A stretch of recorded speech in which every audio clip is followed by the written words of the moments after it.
প্রিয় শিক্ষার্থী বন্ধুরা, কেমন আছো সবাই? আশা করি সকলেই ভালো আছো।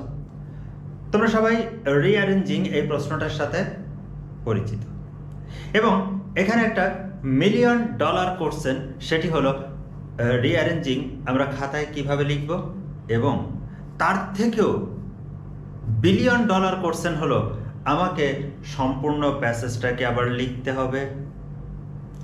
এই প্রশ্নটি আমি আমার শিক্ষকতা জীবনের সব থেকে বেশি আমি স্টুডেন্টদের মুখে শুনেছি যে আমাকে কি সম্পূর্ণ প্যাসেজটা লিখতে হবে? স্যার এটা না লিখলে হবে, স্যার না লিখলে অর্ধেক নম্বর হবে, স্যার না লিখলে 0 হবে, স্যার ইত্যাদি ইত্যাদি ইত্যাদি। আজকে আমি তোমাদেরকে এই দুটি বিষয় দেখাবো। প্রথমে থাকবে যে আমাকে খাতায় উত্তরটা কিভাবে লিখতে হবে, এবং দ্বিতীয় অংশে থাকছে কিভাবে তোমাকে ফুল প্যাসেজটি লিখতে হবে কি না। ওকে, তাহলে দেখে নাও।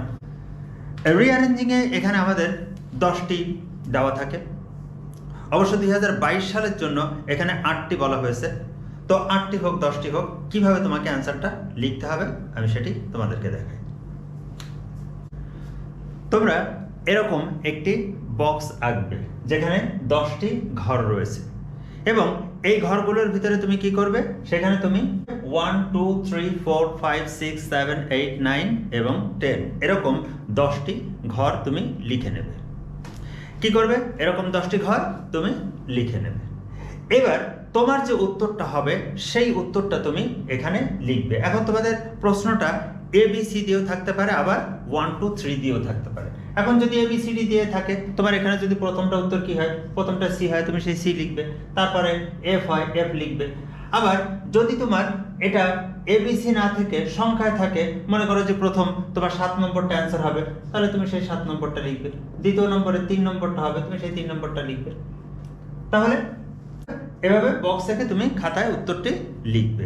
এবং অবশ্যই এখানে কোশ্চেন নম্বর দেওয়া থাকবে। এখানে যে নম্বরটা থাকে, ধরো 6 নম্বর কোশ্চেন থাকে, তাহলে সেখানে তুমি সেই answer to the question number 6 এটা লিখলে, বা শুধুমাত্র ওখানে 6 নাম্বার দিলেও হবে।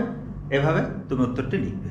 এবার আসো তোমাদের প্রশ্নের দ্বিতীয় অংশ, অর্থাৎ তোমাদের সম্পূর্ণ প্যাসেজটি লিখতে হবে কি না, তাই তো? এখন এই প্রশ্নটা উত্তর দেওয়ার আগে আমি তোমাদেরকে একটা বিষয় দেখাই, যেটা অনেকেই যে বিষয়টা দেখে না। সেটি হলো NCTB, অর্থাৎ national curriculum and text book board, যেখান থেকে আমাদের বইপত্র প্রকাশিত হয়, সেখান থেকে কিন্তু আমাদের এই প্রশ্নের উত্তরের একটি নির্দেশনা দেওয়া আছে। তোমরা এখন স্ক্রিনে সেই নির্দেশনাটি দেখতে পাচ্ছ।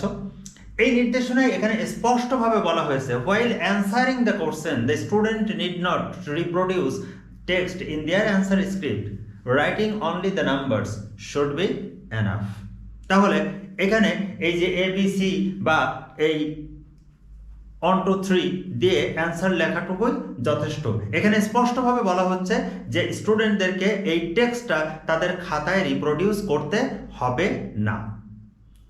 এবার যদি কেউ তোমাদেরকে বলে যে তোমাকে সম্পূর্ণ প্যাসেজটি লিখতে হবে, তাহলে তুমি তাকে NCTB'র এই বিষয়টি, বা যে কোনো তুমি মডেল কোশ্চেন বইতে দেখবে যে তোমাদের মডেল কোশ্চেন বইতেও এই নির্দেশনাটি দেওয়া আছে। NCTB'র যে সিলেবাস বা NCTB'র যে নির্দেশনা সেটি ওখানে দেওয়া থাকে। তো তোমরা সেটি দেখিয়ে তাকে বলবে যে আপনি কি এই NCTB'র উপরের কিছু, আপনি কি NCTB'র উপরের কোনো নিয়ম তৈরি করেছেন যে আপনার কথা এটা লিখতে হবে? এখানে সহজ কথা হলো, তুমি শুধুমাত্র এভাবে সংখ্যা দিয়ে লিখবে।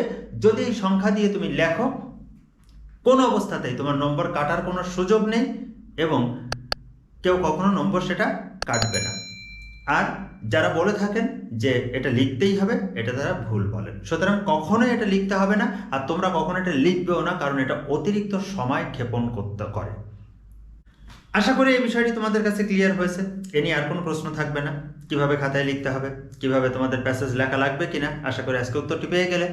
তো ভালো থাকবে সকলেই। ভিডিওটি অবশ্যই লাইক দিয়ে বন্ধুদের সঙ্গে শেয়ার করবে, আর যারা চ্যানেলটিকে এখনো সাবস্ক্রাইব করনি তারা অবশ্যই সাবস্ক্রাইব করে আমার সঙ্গে থাকবে।